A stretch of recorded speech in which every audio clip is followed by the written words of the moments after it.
Hey everybody, you probably don't recognize this location. How are you all doing? I'm at Mike Tederick's house. That's Mike over there. Mike's wearing his mask. We're 6 feet 4 inches away from each other. And I was in Danville today. Oh, Bill McNichol is here. And Bill knows what to do. In fact, he's going to tell you all what to do, which is to share the broadcast. I'm going to take my glasses off because they're just going to fog up. But then I can't see who's joined us. Who else is here? Michael Summit is watching. Michael, do us a favor and share this. Let's see, Brenda Richardson. Brenda, I'm glad you're here. Mark Andes is watching. By the way, Mark Andes is going to be calling in tomorrow on the telephone, and he'll talk to us about the legendary bands he's been part of, including Spirit and Jojo Gunn and Heart and Firefall. So we're going to have a celebrity guest tomorrow. Jane is here. Hi, Jane. How are you? Anyway, I came to Danville today because Danville Indivisible has always been a great support to me, and they've been a tremendous amount of help. They were holding a demonstration in support of the post office, and the post office is in all kinds of trouble right now, as you're all probably aware. For various reasons, the Congress has saddled them, the government has saddled them with a ridiculous requirement for funding their pensions more than any other business has to, and that's because there are those that would like to privatize the post office. Come on out. Mike's wife Missy is wandering in and out, and Missy, you can come over and say hi if you want. That's all right. No, she doesn't want to. Missy is shy. And you'll probably notice some dogs kind of wandering in and out of the area. So Mike is going to be in charge of the dogs. And if Mike has a comment, he'll probably chime in. And if any of you have comments, please do me a favor. Type in a comment or a question, and I'll do my best to answer it. Anyway, the post office is going through difficulties, not just because there are those who want to put the post office out of business and they want to privatize it.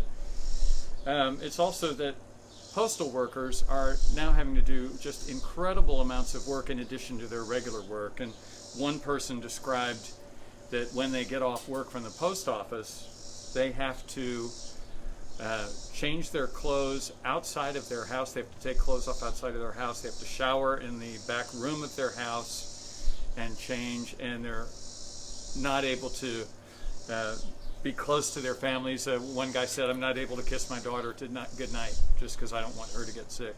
And they're all being exposed. So this is part of what we're dealing with as a nation. Now, I also have to tell you, the thought that has been on my mind is that we have so far failed at dealing with this virus. And one website I read a lot, nakedcapitalism.com, says we need to go Godzilla on this thing. And I agree. I think we're going to have to coordinate this across the nation. We're going to need to shut down for 2 months. Maybe we'll get away with only 1 month, but we're going to have to pay every adult a check. This is what they did in Canada. They paid every adult something like $2,000 a month, and their job was to stay home, and I think that's what we're going to be dealing with. We're going to have to shut this down because right now there is very little between the virus and the rest of us, just an exhausted medical system that's been stretched to the limit in some states. I looked at the numbers. I don't have the numbers to show you, but today we had 65,000 new cases again yesterday, and our deaths jumped up, I believe, to close to 1,000. So we are nowhere close dealing with this. So that's what I'm asking you all to think about, is understanding that it's up to you to keep yourself safe by wearing a mask when you're close to friends. And you notice we're outside. I'm not hanging around in the house with Mike, even though he's a dear friend. So Mike and I had a conversation this morning. I wonder if we dare reconstruct some of that conversation, Mike. Roy is here, by the way. Roy Fraser is watching from England. Hey, Roy. And Mike, you may have to speak up just a little bit. But so where were we this morning? Well, were we talking about the COVID? We were talking about the COVID. Well, I was reading, I guess it was a New York Times article that was mentioning that Italy, which is twice the size of, or has twice the population of Texas, has, 400 new whereas Texas has 9,300 new cases a day. And I think that says it all. Just what they've done in Italy, social distancing, masks, shutdowns, all of those things, and what we've not done. I think they've also got plenty of testing for everybody. Testing. The testing's a big one, and probably contact tracing, and so they have a management program in place, and like you mentioned earlier, just now, we don't really anywhere that I'm aware of. I don't know whether does California have something that's happening? I think what's going on right now in California, I spoke to someone, this is what Brenda is asking about, is there anything that can be done to prevent hospital numbers from going to Trump and not to the CDC? She says, I don't trust this administration. Rich Campbell points out that single-payer health care is definitely one of the ways that we'd have a better chance of dealing with the virus. Brenda, as far as the numbers, I haven't read about this. I heard about this morning, that the Trump administration has arranged for them to get the numbers reporting before the CDC because they want to be able to massage the numbers. They're recognizing that the numbers are bad, so they want to do something about that rather than deal with the problem.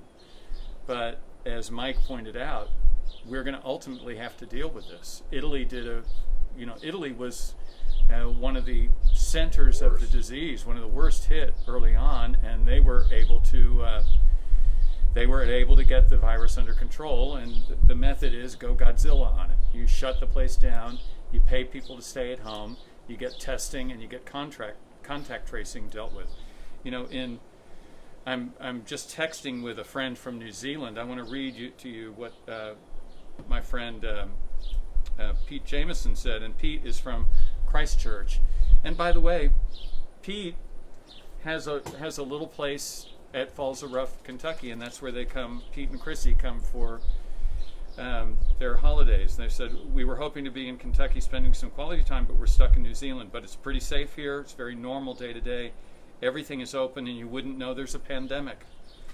Currently no fear of the virus, so we're lucky, but we'd love to be over there for the summer. But we can't get any form of travel insurance. They can't even get travel insurance to come to the United States. So it's... Look at the way a national healthcare system empowers the medical profession to all speak as a body. Here in the U.S., where it's so fragmented,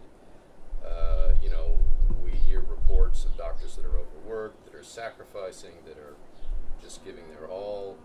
But as a collective voice, they're cut off, and that's another aspect of why we're doing so poorly, I think. Our piecemeal system is definitely a problem. My friends from New Zealand, they're very proud of and they're business owners. So it's not like they're, completely liberal or anything like that. They're actually kind of conservative, I suppose, and they are very proud of their healthcare system in New Zealand, and New Zealand gets ranked in the top 10 all the time. But it's a single-payer system, and that's why I think we're going to have to move that direction.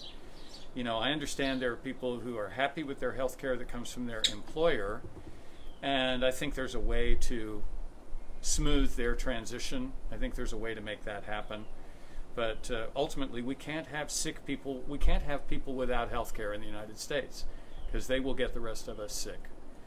And that's certainly one of the things we talk about. Now, Brenda's question about the messaging, I'll check into that and try and do a better job of answering it tomorrow. Sorry, I keep messing with my mask as I talk. It falls off my face. Anyway, I'm here in Danville, and Danville is the home of Center College, which is a wonderful school, and it's one of the gems of America in terms of private college. And like I say, I was just here supporting the folks who were demonstrating in favor of the post office.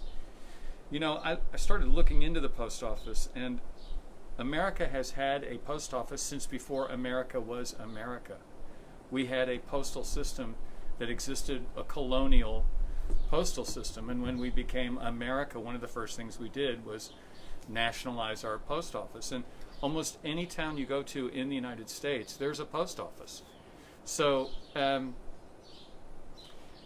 think this threat that we are putting the post office under, not to mention that this is how we're going to threaten the rights of people to vote. This year, a lot of people are going to have to vote by mail. And if the post office is under attack, that's going to make that all the more difficult. Well, look, thank you all for being here. This is just going to be a quick one. If you get a chance, you can look at the little demonstration there in front of the post office in Danville. I'll be back tomorrow, same time, 4:30 Eastern, 3:30 Central. You know I love you all, and we all need to work together to make a difference here this November. Hope you're planning to be around this November and doing the right thing.